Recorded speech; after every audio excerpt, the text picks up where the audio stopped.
if you're not going for something really, really big, why are you doing it? Because it takes the same amount of effort to go after something small.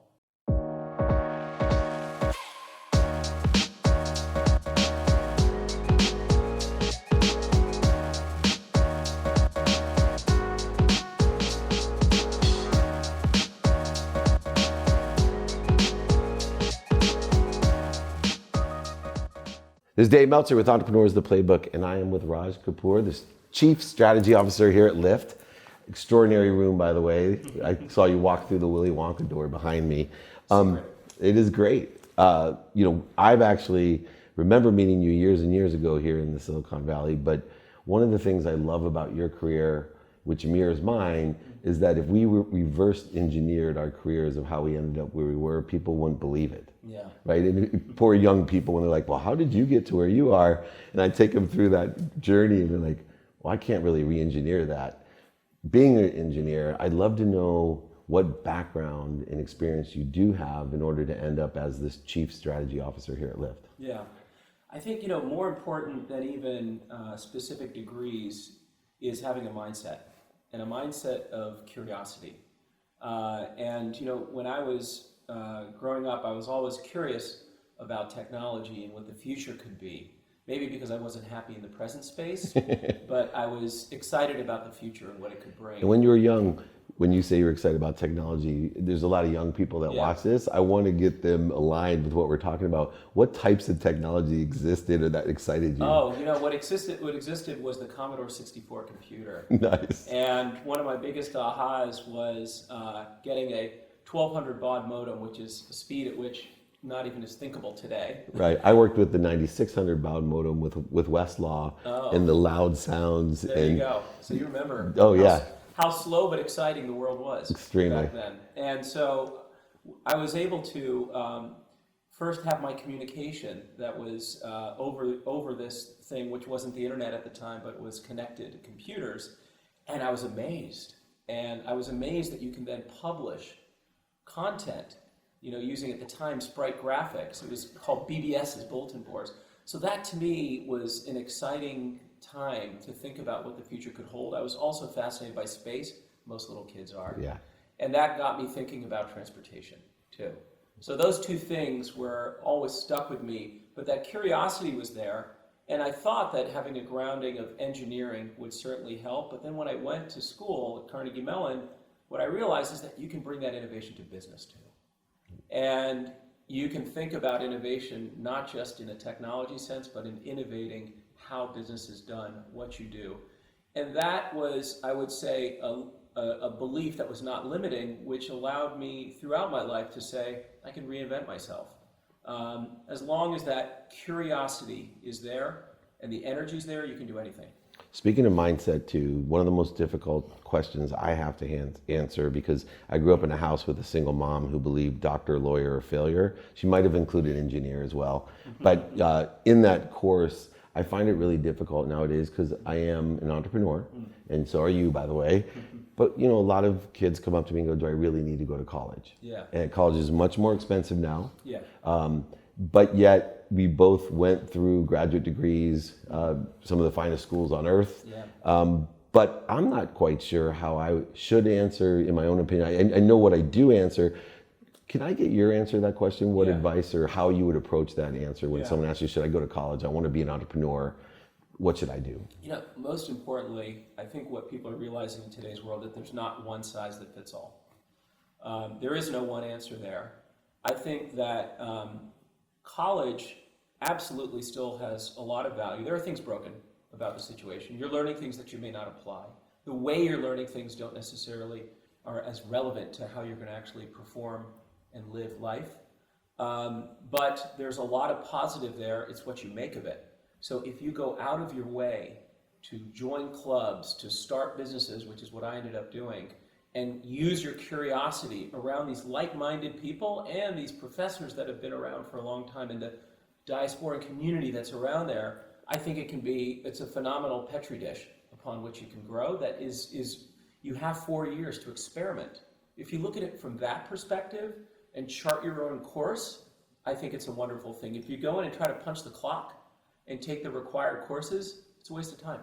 Absolutely, and I think too the emotional intelligence part of, a lot of engineers don't have that capacity, and so if all you strictly want to do is code, obviously there's places that you can learn and enhance that ability, get the mentorship. But I believe we're losing a connectivity of the emotional, empathetic side of feeding information from different eclectic people. That it's nice as you went into business school, for example, at Harvard, you probably ran into other people that were excelling in political science and sociology. Bradley Tuss, for example, who's in your space, right? Yeah. Here's a guy who's in public administration, understanding, and somehow played a crucial role in your industry by figuring out the regulations of how we can change the shared economy for vehicles. Which is going to change the world. In fact, I think it's really cool that you dreamed. I was hoping you would take that pitch and knock it out of, I really was involved in the space, for technology, because that was the extraordinary technology when we were born. Yeah. Landing on the moon, going to space. It was almost impossible. Right. And that's what was exciting. Yeah, and I think here at Lyft, one of the things that excites me is the autonomous vehicles, which is specifically one of the key strategies that you work on.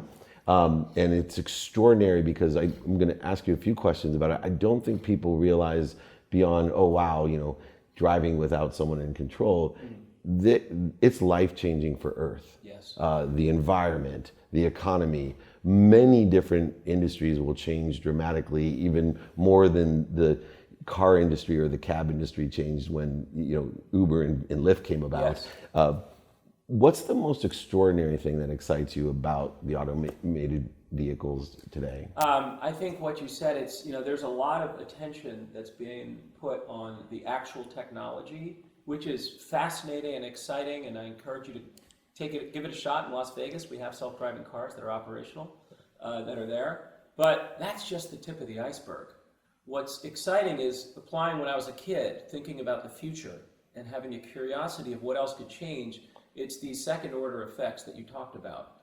It's not enough, and Lyft has said this many times, for us to just launch autonomous cars. What they need to be is autonomous, shared, multiple people in the same car as well, and electric too. Because when we think about business has a responsibility, and you've talked about this in your books, to solve society's problems. It's not just about making a profit. And this is the main reason why it came. It's because of the sense of purpose that's there. Purpose and profit can go together. And one of the biggest issues that we have is that 2.5 billion people over the next 10 years are going to be moving into cities. And that's a great thing because people are more connected. And you can live a better life. You can have a more efficient use of resources if you live in a city. However, transportation today is not ready for that. The average consumer owns over 2 cars. They use it 4% of the time. And it's taking up, cities are designed around cars today. They're not designed around people. This is one of those examples that if you just plot the lines, it's not going to work, just adding more roads if you get 2.5 billion people moving into the world cities. So we have to think about a different way of doing things. And autonomous is part of the solution. But what we see is a solution that involves a lot of different elements, which is what Lyft is about now. So I want to get from point A to point B in a city. And I want to do it in an efficient way. And I want to do it in a way that's a good experience. So what we want to do is offer you all the options there. The transit system plays a role in it. And it's an underutilized resource in America, for sure, compared to other countries. Another resource is micromobility. Bikes and scooters. You see them everywhere. It's just gone. Now there's a reason for it because it really solves a less than 2-mile transportation problem. Now what do you do about more traditional use of vehicles? That's where autonomous comes in. So with autonomous and electric and shared means less cars. So when you add in autonomous, you don't have more cars, you have less because people are sharing the vehicles. And today, over 35% of Lyft's rides are shared. So we're already making a dent there without autonomous. Electric is important because emissions are a huge problem. And this is something bigger than safety if the car should crash, right? More people die from emissions. You got it. Don't they? More people die from emissions because of the health-related issues. And of course, what's going on with climate change is a massive, my own personal view, it's the biggest problem that we face. And so transportation is now the #1 cause of greenhouse gas emissions in the United States. The EPA released this. And so it is our imperative to utilize those technologies, electric, shared, so that we have less congestion, less emissions, and a safer experience on the road. And autonomous is a key technology to get there. So the excitement is not that there's not someone driving, it's that you enable the growth that the human population should have in cities. And it's a critical piece to bridge us from where the future is to where we are right now. It's so interesting too, because in that shared economy, it also brings us together. Because I think for me, global change, the climate change, as well as happiness, right? I'm on a crusade. You and I should team up, right? Because I'm on a crusade that I believe we have a happiness problem as well. Yeah. Part of that's because of what's happening with this last mile. And that's really what we're talking about. Yeah. And all the logistic companies are talking about the last mile. And I think there's some great overlap. It's just with autonomous vehicles, not just human beings. Yeah. Right? That we have that last mile of services and products and solutions that are coming from, no matter what we do technology-wise, I believe that we still are gonna have to deal with, okay, 2 point whatever billion in the cities, how do we get clothing and food and purchase items to them, right? Yes. No matter what, that's the only thing we can't virtually really utilize, Yes. right? We have to eat something. Yes. And I think there's gonna be, once again, a solution that's related to Lyft, that will provide that. The other one is not just on ground. And so do you look at, even today as a strategy officer, the idea of, I was thinking the other day how nice it would be for a pod to come to my house at whatever time I call it, and I lie down and it flies me to New York or up to Oakland from Orange County, Yeah. right? Yeah. And literally it lays me right into, the Hyatt, right, parking lot until I wake up to go check in. Absolutely. Or maybe the pod actually could get into a room somehow. But Yeah. do you look at air as well as ground? I think air is absolutely an opportunity, but if I had to prioritize, there's so much that we can do on ground transportation. And there's so many problems to fix and so much innovation that's there. And it is, relatively speaking, an easier problem to solve. There's a lot of challenges still with air in terms of battery consumption, if you assume electric, and rights of way and other things that are there. But I think in the long run, it will be another mode of transportation in that mix. Another one that's often overlooked is walking. That's So awesome. We've actually, we went back and incorporated even more walking into a system. We have a mode called Shared Saver, which is even lower cost to a consumer, but you have to walk a couple minutes, both at the beginning and at your destination. And it's taken off, and it's a better thing, again, for human beings, for health, for the city.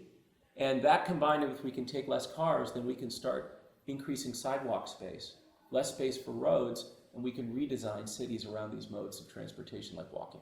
That is awesome, because in my side of the business, I tell people all the time, for example, in sales, what should I do on social media? And I said, first of all, I need you to learn how to emotionally connect to somebody in person. Yeah. The best thing you do is ask how you can help somebody, right? We can provide service, be of value to other people, and then also ask, do you know anybody that can help me? Then we can amplify it and perpetuate it online. Yeah. But the obvious basics are still very important, and I'm glad that you brought that up. Now, one of the things I want to do too is you've reached a great success level.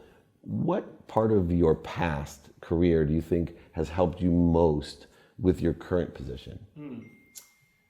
I think one of the most important things to take forward now is to hiring people better than me. Knowing your weaknesses. And one of the things that I think it took me a while to realize in life is that vulnerability is our biggest strength. So you watch my videos, right? Yeah. People's like, man, you're so vulnerable. I go, that makes me invulnerable. Exactly. And what it does is it attracts people to you. Yeah. And to get things done in this complex world today, like self-driving cars, it's never a solo act. It's a team sport. And so how do you surround yourselves with the best people to do that? And then the other piece of it, like you said, is it's not enough to be the greatest coder in the back room if you don't know how to communicate. Communication is absolutely critical. And so figuring out how to communicate the same message 7 times, because people don't get it after the first time, that applies just as much in an internal team as it does to the external world as well that's there. So I think those were hard lessons, and I had some failures in life to get there. But they're important lessons that I think that enabled me now to take on a new challenge with this. Right, and that mindset is critical about life being lessons, and lessons will keep on coming till they learn them. And every successful person that I have understands that every mistake they've made becomes a miracle when they've learned from it. Speaking of mindset, I'd love to get your advice. You know, because I think mindset's everything. I've lived by change my mindset, change my life. Wayne Dyer, right? Change the way you look at things, the things you look at change. Yeah. As a scientist like yourself and an engineer, you know the math behind that, Yeah. down to a quark, for example. You know how it can take on intention. What mindset advice would you give to a young entrepreneur starting out? Because I think mindset would be the best advice someone could have. Yeah, I think there's a couple things. First of all, what I go back to is curiosity and never being satisfied with the status quo. Thinking about, and I think there's Elon Musk does a great job of this, which is that the way he solves some of the most amazing problems across so many disciplines, from space to solar to cars, is by going back to first principles. And if someone says, we do this because of why, he says, why? Well, we do it because of that. Well, why that? Well, we do that because of this. Well, why that? And ultimately you get down to the base level of an assumption that can be changed in doing it. So relentlessly ask. People are afraid to ask. I love you. And so Thank you. that I think is a critical, if you just ask and if you listen and if you can communicate and motivate other people, that's the basis. When I was a VC, people often asked, how do you judge? I was 7 years, I met about 300 companies a year. And and we only made 1 to 2 investments a year. It's one of the hardest things, you have to say no 98% of the time, 99% of the time. And so what's the criteria that you use in early stage VC when there's not a lot there? There's not a lot of numbers or anything like that. And really, it comes down to 2 things. It comes down to team and opportunity. And team is, people think it's, you just get to know the person, the personality. It's that. There's a mindset, like you just said. But the work that they present to you and how they thought about the problem is a reflection on the team. You realize that business plan is going to change 10 times over. All the businesses I've been operating, my own plus Lyft, have changed significantly. Right, evolution. They were not what they started in doing it. But the team had the insights, you could tell, that they will, as the winds change, they can change the tack of the ship. And then opportunity is, if you're not going for something really, really big, why are you doing it? Because it takes the same amount of effort to go after something small. And it's the same amount of risk. So thinking big and having that team that can be vulnerable, that can think through problems, that demonstrates their ability through the planning, through the presentation, through the communication, are the 2 things that we look for. That's amazing. And it was funny because my last question that we're getting to was revolving around exactly that, the team, because from the moment I came up here to your office, your team was extraordinary. Oh, that's great. The people from the systems that were in place, but the people were extraordinary, obviously including our friend back there. But I just felt an energy, and I always tell people in my office, I want people to say, I love the energy in here. Yeah. And there's just a unique atmosphere, but the people, you could tell there's a team and an energy. What do you look for now, last question, when you're hiring someone? Yeah. Because you're looking to hire people smarter than you, Yeah. at least with the situational knowledge of what you want. What do you look for when hiring someone? If I had to reduce it down to one word, it's purpose. Wow. But purpose is made up, I think it's the intersection of a couple things. One, it's that they're good at what they do, and you can look at the evidence that's there. You can talk to people that have worked with them. 2, is that they want to make a difference in the world. So it's not just that, it's also that they're good at what they do in doing it. And 3 is that they really enjoy the journey, not just the destination, because you have to work with this person. So it's the people that are along there. If you can cover those things, because their job content, just like I said as an entrepreneur, is going to change 3 times over. So they have to have those anchors that are there. And we've been lucky because our co-founders have been so focused on purpose since day one.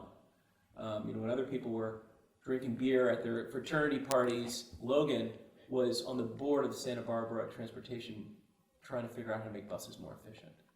It's been with him since day one. This isn't just a get-rich-quick scheme. I love that. And so that purpose that comes from the founders is something that then emanates. So hopefully when you open the door and you come in, you see it. That is amazing. Well, I did not pay this guy to preach for me all the different things that I love to teach. This is incredible. Remember to ask, number one, purpose obviously, but I think the main thing is to be happy. You need to enjoy the consistent everyday persistent without quit pursuit of your potential. And Lyft is absolutely a company that's doing that. And you as a leader, not just here, but all throughout the Silicon Valley and America and hopefully even the world now, I think leading the way as an example. I'm just blown away. I'm just so happy that we've had the opportunity to extract such exceptional knowledge from you, Raj. And thank you so much for joining me on the Playbook. Thanks so much. Perfect. This is Raj Kapoor with Dave Meltzer's Entrepreneurs, the Playbook.